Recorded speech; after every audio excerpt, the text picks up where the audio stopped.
So today I was looking through Reddit and I actually found a really interesting article.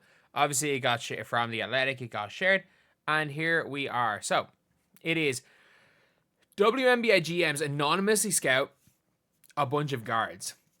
So I want to give my opinion on these guards because I probably watched them, and it's always interesting to see what GMs think. Georgia Amoore. So let's see what they're saying about Georgia Amoore. Great college player. Can she do enough to be a rotational player? So another person says her game will translate due to her ability to run a team and her teammates in easy scoring situations. She'll excel in pick and roll. It's hard to succeed as a tiny guard. Size is just the main thing. If she can be an insane shooter of dribble at range, she has a chance. She's heady, does a ton of Steve Nash stuff. She's pretty smart in terms of knowing her limitations. From side perspective, there's no doubt she's a scorer and can shoot. She's a playmaker. Point guards are the premium. They're hard to find. So it does seem genuinely like it's mad. Someone basically saying her game will translate. She's gonna be good. Another being like, yeah, I don't know if she'll even make if she'll even make a second contract. Like you've got then other people saying it's very hard to succeed, and that she has a chance. Whereas obviously whoever this GM is, it would be very confident taking her. And that's the thing with Georgia Amoore. I will say, like she's a 5'5" point guard, and you either believe because of if you're just looking like who's the best point guard in women's college basketball, it is. If you don't consider Paige Bueckers a point guard, if you consider Paige Bueckers a 2, the best point guard is Georgia Amoore. As far as how they're performing this year, she's just so small. She's just so small, and that's one of those things where I'm just like, I find it really. You're either gonna be okay with the small guards and not have an issue with her in any way. Like, well, not even with her, obviously, but like you're not gonna have an issue with drafting her, or you're gonna just say, you know what, we can't have a 5'5" guard. There's too many limitations. It doesn't allow us flexibility in the defensive end, a bunch of different things, which is like kind of hard to quantify if you are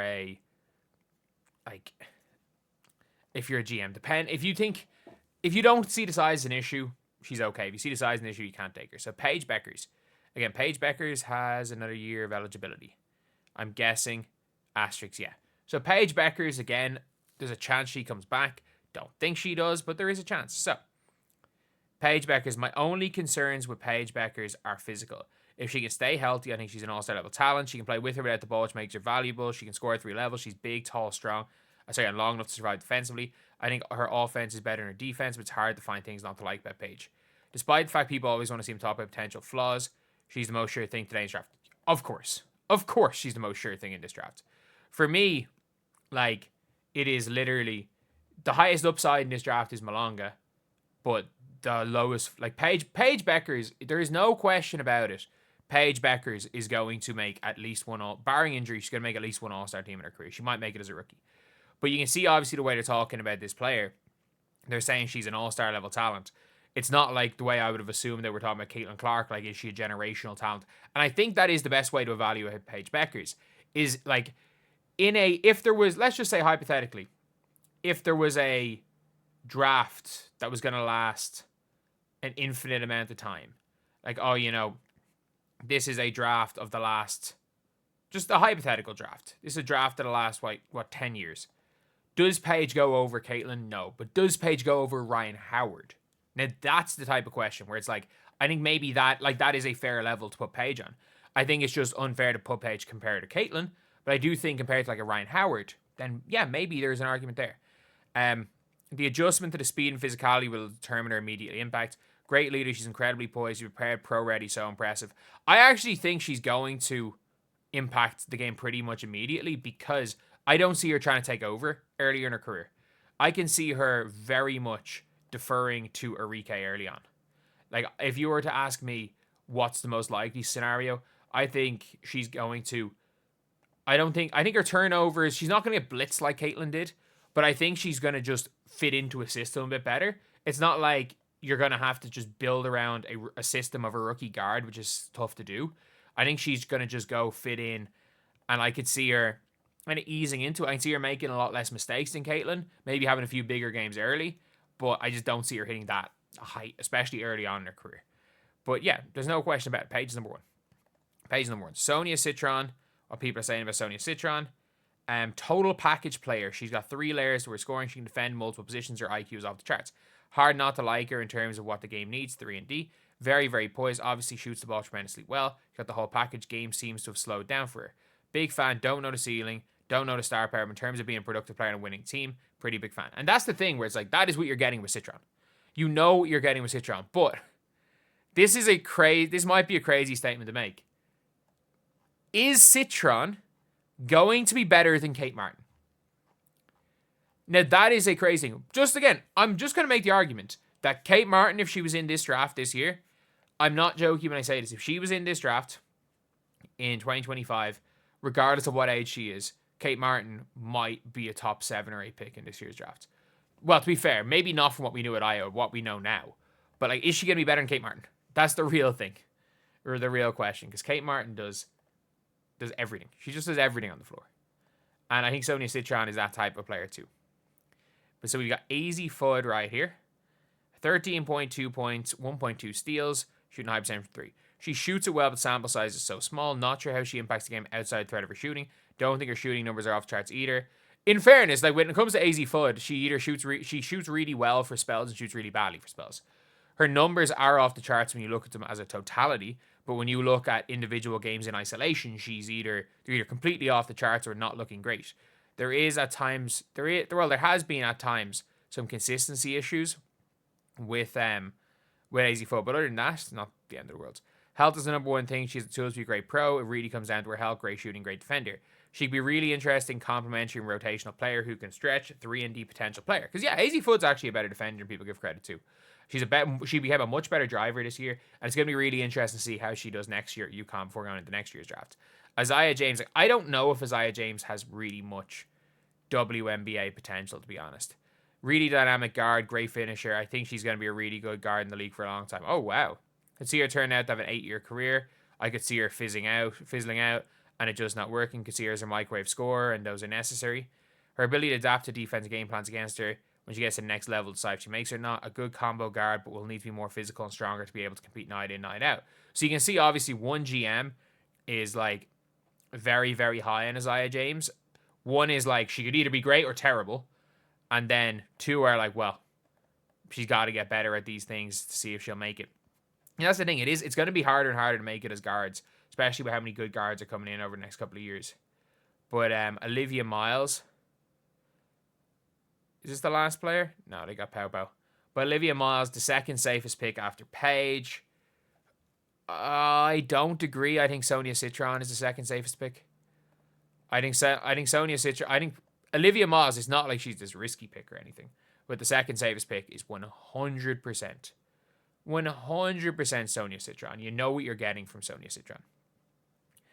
So, then you have got...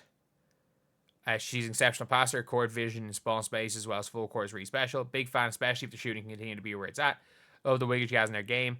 She's got great feel, great change of pace. Love the combination of dribble, pass, shoot. Love her size of point guard. Think she can play on or off the ball. I don't think she can play off the ball. Like, I don't know if I trust. Like, I genuinely do not know if I can trust the shooting. I just don't know. I get it. It's been a sample size for this year. I just don't think the shot I don't think the mechanics look good, so I don't know. With the extra defense being put on her and the pressure, I don't know how she deals with it early. Dynamic, one of the best scorers. What are you talking about? She's one of the best scorers she's seen. At times she's taken out of the end of games defensively, but on the defensive end where she has room to grow.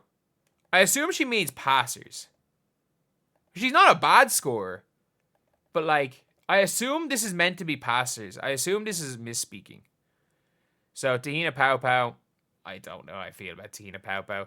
Solid college player. She have enough to get by people and create at the next level. I think she's pretty good at a pick and roll, in fairness to her. Ability to hit from long range, strong leadership qualities, and there's a high IQ player who can distribute the basketball. She's effective offensively. Tahina Pow Pow defends really well. What are we talking about? Don Staley kids are going to come in and play their role. whatever they're asked, no matter how big or how little. She really impacts the game both ends. What? Like, I'm not saying she's like a horrifically awful defender. She's not a very good one either. Like, she's had to be taken out of some games because they just attack her. Like, teams have legitimately just gone, like, and attacked. They've gone and attacked Serena Pauper every possession. I don't get that. It's like calling Caitlin Clark a good defender, a really good defender. Sanaya Rivers, I like Sanaya Rivers. And again, Sanaya Rivers and Cheyenne Sellers can both play the one.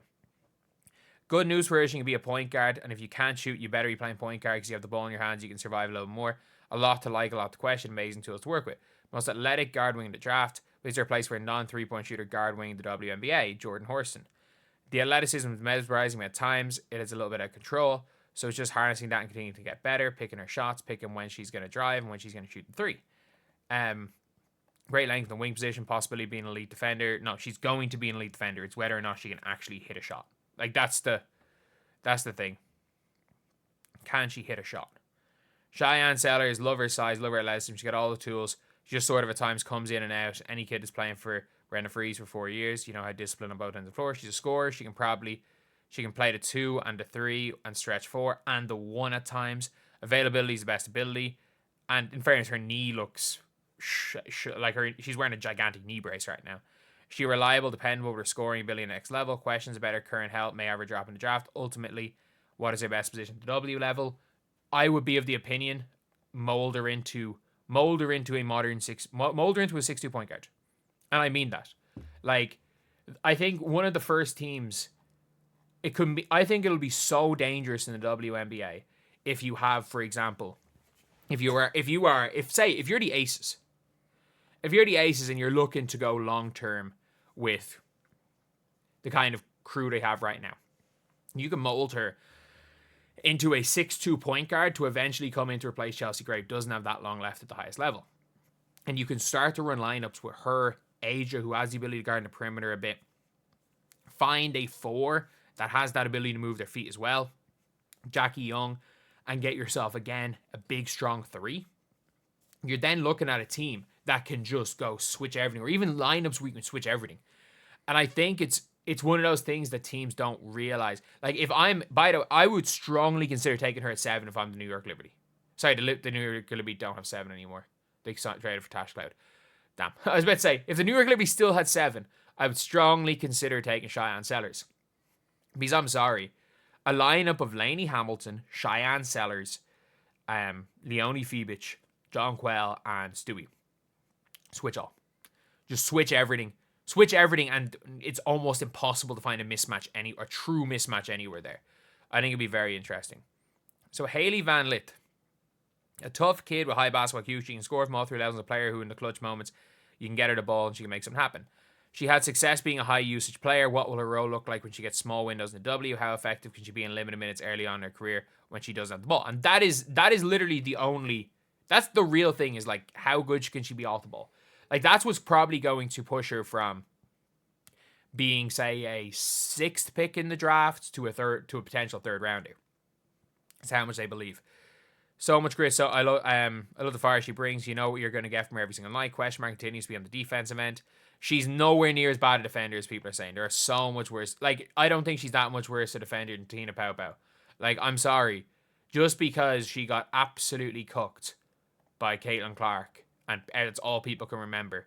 Like, I'm sorry. That's blame Kim Mulkey for putting her on Caitlin Clark in the first place. He's never going to be the best athlete or quickest. You got to figure out how to pick her spots and be strategic in a way when guarding players and be a little bit bigger and faster than her. She helps out this year, showing she can impact the game in different areas. I really like Hailey Van Lith as a 2nd round pick, because I think when it comes to a lot of these top players, I don't think there's any spotlight that's too big for Hailey Van Lith. She's been around these players. She's played against these players. She's outplayed a lot of these players. That has to be taken into account too. She is well and truly, at the college level, outplayed a lot of really high level WNBA players. What All-American team was she on in 2023? So I know she was an All-American the last year at Louisville. So Hailey Van Lith was 3rd team All-American. Oh, she's 3rd team All-American. She was in the 2023. She was 1st team All-ACC twice in 2022 and 2023. Wow, I didn't even realize that. I just want to see just the All ACC awards.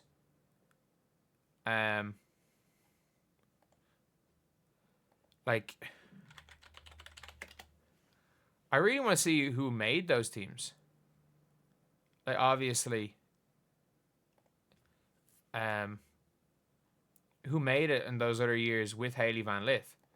So obviously in 2023, the team was, the preseason team was Van Lith, and she was on that. So the All ACC team, where is it? I'm really confused looking at this in 2023. I can't find the team. I can find the preseason team with Hailey Van Lith on it. Can't find the actual team.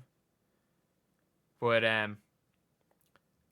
obviously, look, with her being there, like, she didn't win. Didn't go and win Player of the Year or anything. That was Liz Kitley. So the first team, she was there with like Latson, Georgia Amoore, Deja Fair, Celeste Taylor, Sonia Citron. So like there were a lot of good players. A lot of really good players in her third year. And in her second year, she was on another All ACC first team with like Emily Engstler, who played on the same team as her. Obviously, they were both good. Olivia Miles was there. Liz Kitley was there. No real WNBA players there. But look, she's been exceptional. So yeah, I actually don't disagree with a lot of that. Except for the Tahina Pau Pau being an elite defender thing. That's not horrific on that end of the floor, but that's just a weird one. Anyway, yeah, that's the video. I'll see you guys.